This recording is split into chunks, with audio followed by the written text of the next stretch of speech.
नमो नमः। मैं अभिषेक कुमार स्वागत करता हूं आप सभी का अपना यूट्यूब चैनल संस्कृत डिपार्टमेंट पर।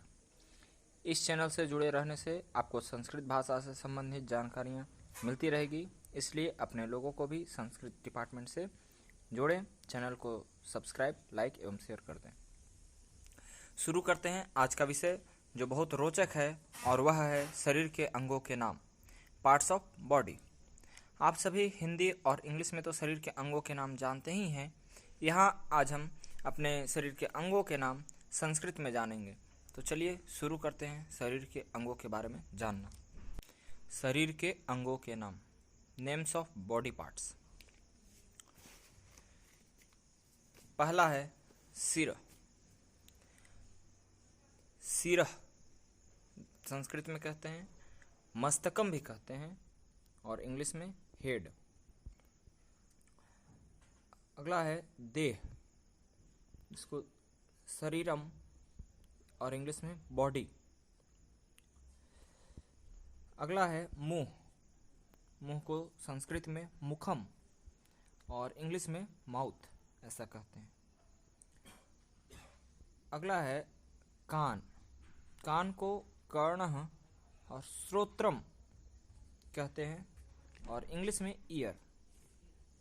अगला है नाक। नाक को संस्कृत में नासिका और इंग्लिश में नोज कहते हैं। अगला है आँख। आँख को संस्कृत में नेत्रम, लोचनम भी कहा जाता है, और इंग्लिश में आई। अगला है दांत। दांत को संस्कृत में दंतः और इंग्लिश में तीत।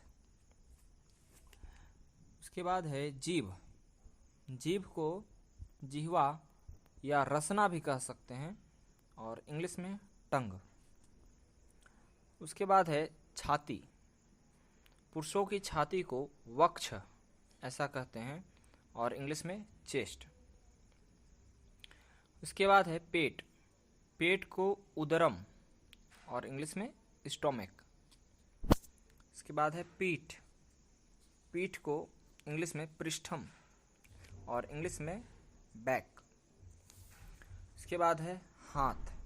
हाथ को संस्कृत में हस्तम और इंग्लिश में हैंड ऐसा आप जानते हैं। उसके बाद है पाँव। पाँव को चरण और पाद ऐसा भी कहते हैं, और इंग्लिश में फुट। इसके बाद है अंगुली। अंगुली हिंदी में और संस्कृत में एक जैसा ही है, बस इसमें मात्रा का थोड़ा फर्क है। और इसके बाद है, इसको इंग्लिश में कहते हैं फिंगर। इसके बाद है बाल। बाल को संस्कृत में केशः ऐसा कहते हैं, और इंग्लिश में हेयर्स। इसके बाद है पलक।